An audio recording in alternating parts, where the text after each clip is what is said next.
Five, four, three, two, one. People of the world, hello and welcome to Marketing as a Foreign Language, episode 91. On the show today, a pure gym trainer compared slavery to an intensive workout in a Facebook post. That was a terrible idea. Google and Facebook hate a proposed privacy law. News publishers should embrace it. Facebook issues official response to claims made in the Netflix documentary The Social Dilemma. Excited to learn more about that one. Rebels within the Facebook staff openly challenging Zuckerberg. YouTube apologizes for mocking long videos, and how to leverage nostalgia-based marketing in a coronavirus world. Ladies and gentlemen, the show is going to begin right now.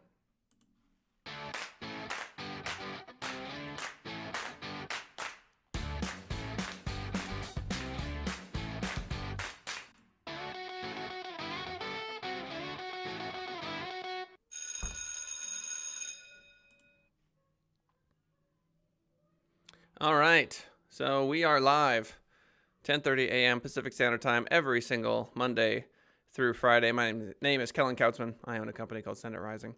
Today on the show, we're going to be reading articles. BusinessInsider.com, link in the description. A pure gym trainer compared slavery to an intensive workout in a Facebook post. Some members say they will cancel their contracts. This is from Grace Dean. UK gym operator Pure Gym has been slammed after a Facebook post from one of its sites compared slavery to an intensive workout. The post by its Luton and Dunstable gym in southern England advertised a special Black History Month workout, saying slavery was hard and so is this. The workout was titled 12 Years a Slave, a reference to the movie 12 Years a Slave. Here is the tweet from Pure Gym. No, I'm sorry. To Pure Gym from Barack. What on earth were at Pure Gym thinking of calling a workout 12 Years a Slave, because they say slavery was hard. Enslavement of African people was not a workout. It was brutal, inhumane, torture, vile, and racist. This is disgraceful content. After intense social media backlash, Pure Gym issued a statement apologizing unreservedly and said it had removed the post as soon as it was brought to its attention. The post was, quote, wholly unacceptable and not approved or endorsed by the company. The statement said, I wonder if Pure Gym is a franchise, and this was one of their franchisees. And that's my assumption anyway. And then the other question is, who wrote the post? Sometimes there are interns or marketing folks that write the social media content. I wonder if this article will elucidate that point. Quote, we take this matter extremely seriously and are urgently investigating how and why this post was made.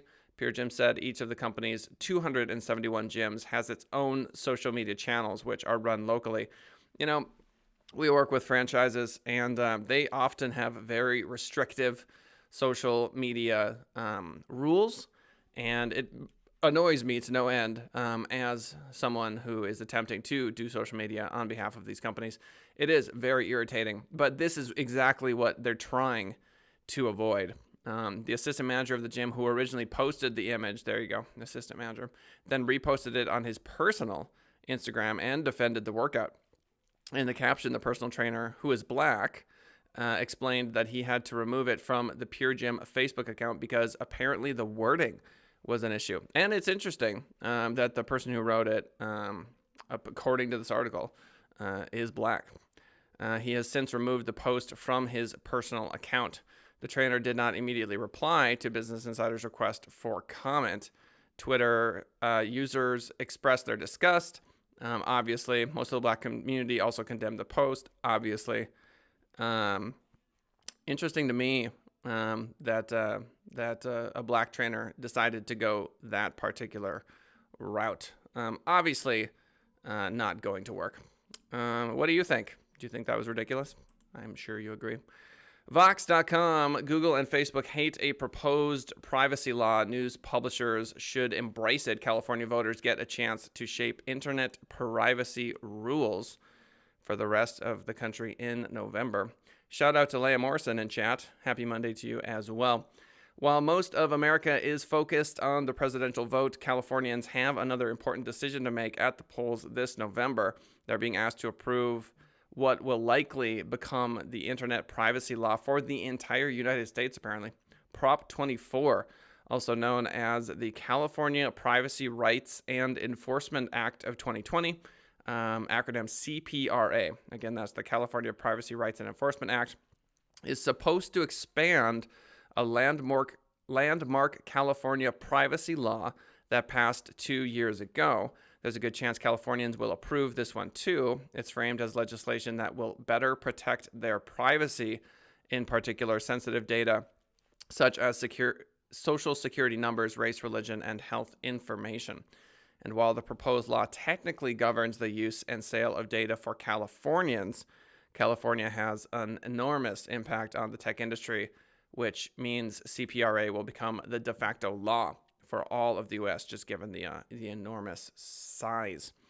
So sounds like a good thing for most people. Among other impacts of the proposed law, it makes a point of protecting young people by mandating triple fines for infringements against consumers under the age of 16.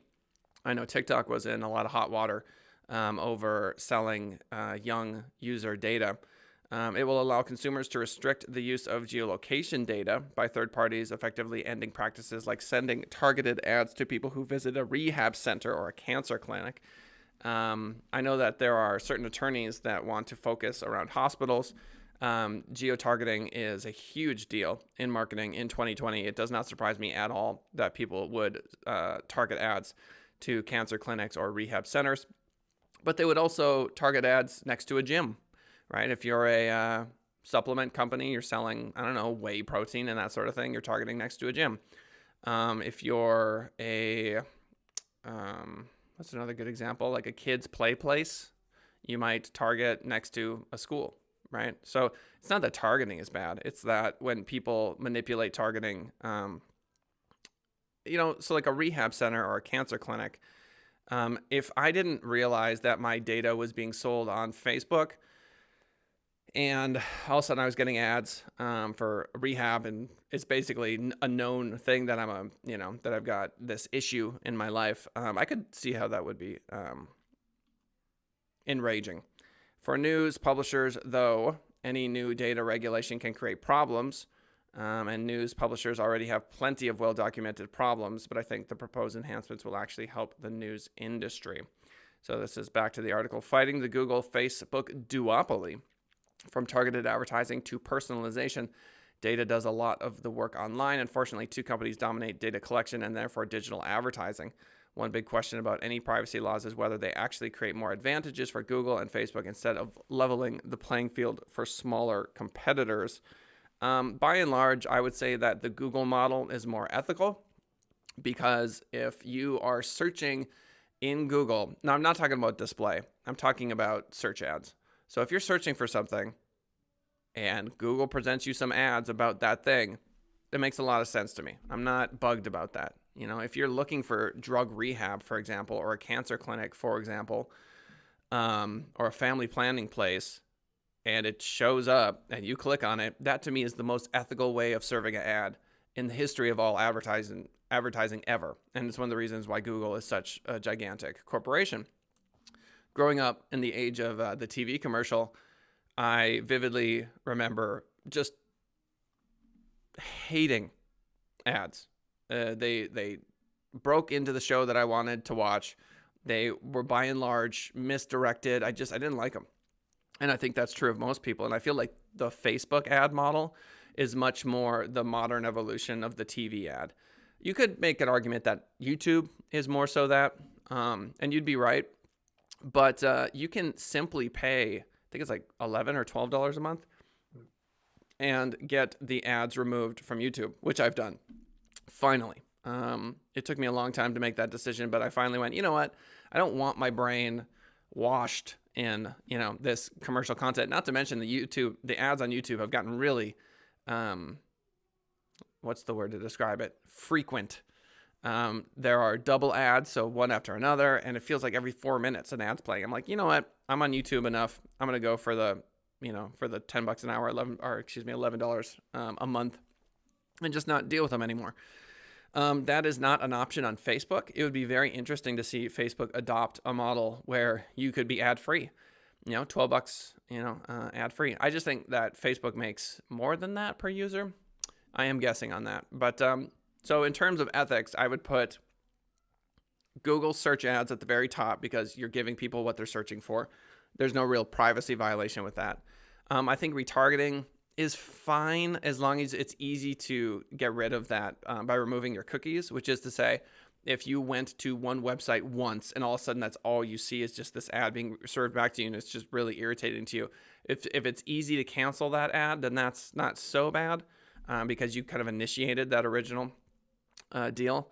I think YouTube ads are probably not very ethical in that, it kind of falls into that brainwashing sort of deal, but they give you the opportunity to turn them off, to shut them off, right? You can pay and just not deal with it. And let's keep in mind that the YouTube servers are gigantic buildings filled with computers that are holding on to that much video data. So that's not cheap.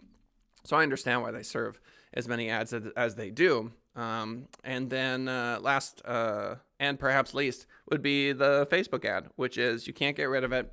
And it's incredibly demographically targeted to you.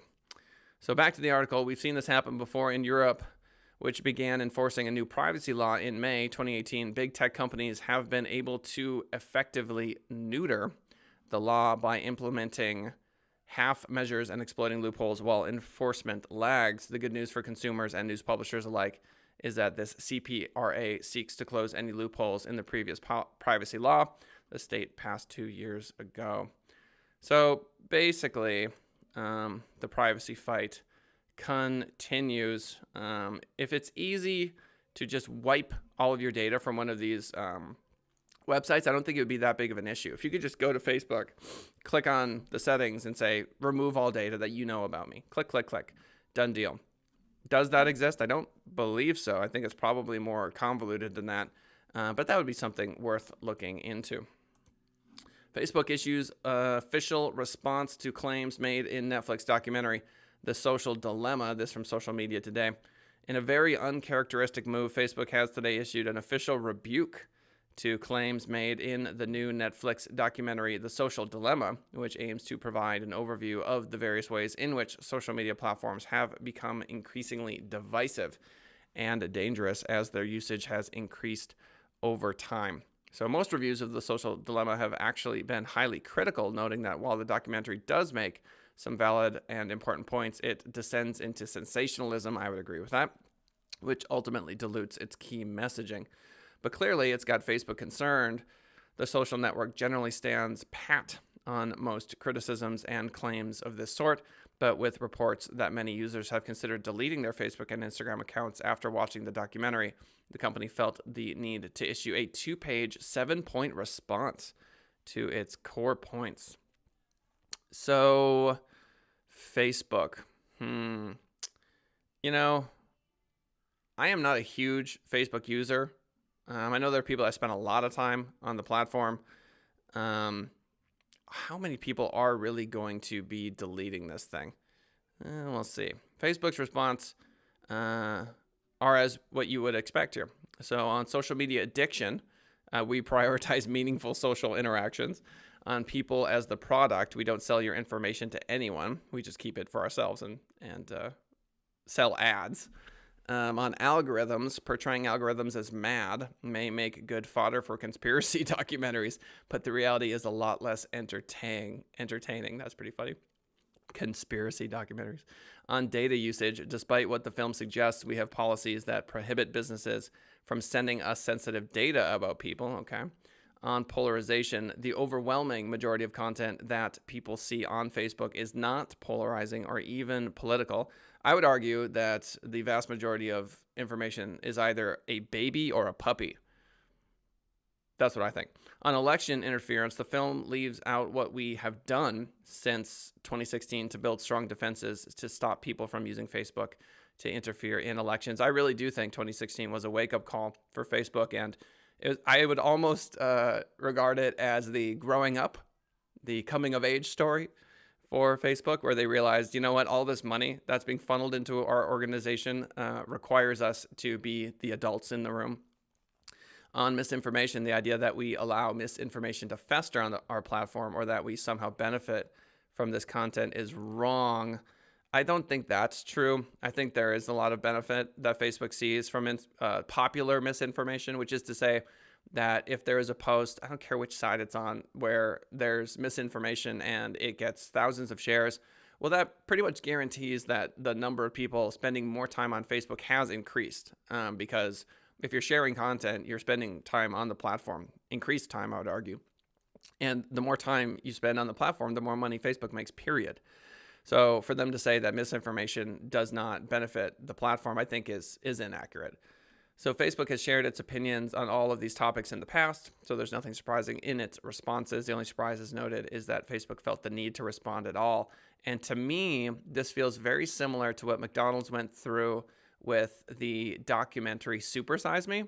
I want to say following that documentary, they started offering more healthy food options, apple slices and salad and all this sort of stuff. And I felt like that it did cause a seismic shift in at least my perception of the McDonald's brand. So I'm happy that the documentary took a shot and Facebook felt the need to respond. Because what that means, obviously, is that they struck a nerve. They hit something. Now, I do believe that it is sensationalized, and I did watch it. But yeah, it's pretty funny. Thank you, Esther. She says, good analogy. And I agree. So we did talk about this before. Ashok Chandwani.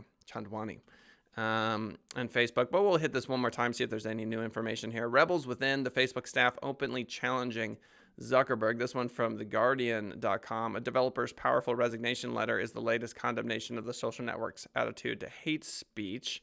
You know what? I do think we covered this in a previous episode, so I think we're gonna jump past this one. YouTube apologizes for mocking long videos. BBC.com. YouTube has apologized and deleted a tweet from its official Twitter account in which it mocked content creators for making videos that were too long.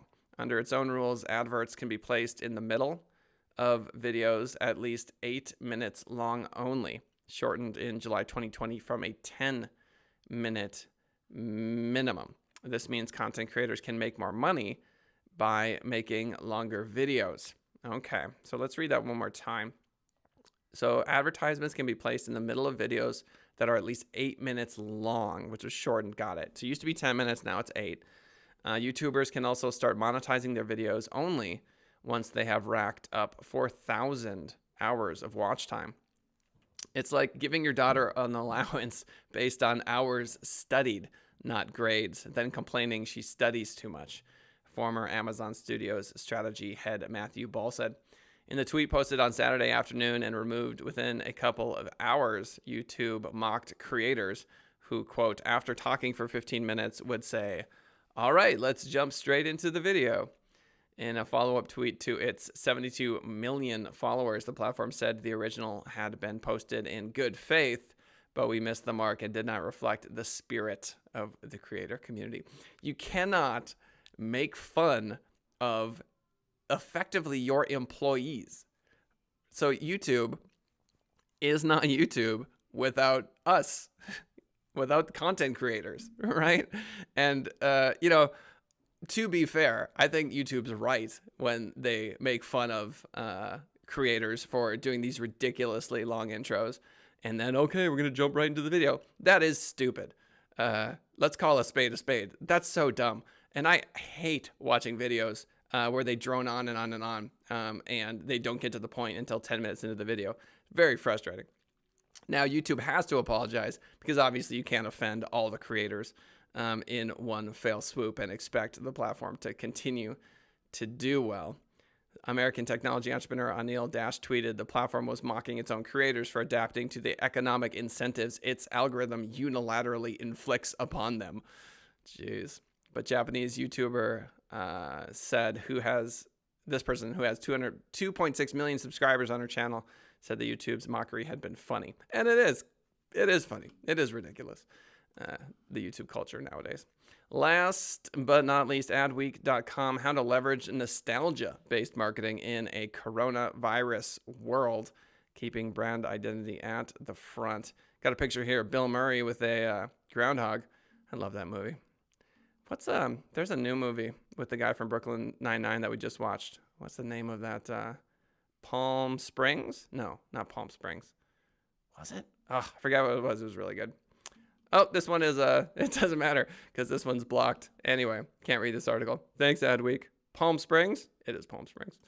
That's so funny. So my wife, under my account, writes the word Palm Springs. So it looks as though I wrote Palm Springs. I didn't. That's my wife. She's just signed in for me. I love Bill Murray, too. That's her sass. He's the best. He really is. But anyway, go watch Palm Springs.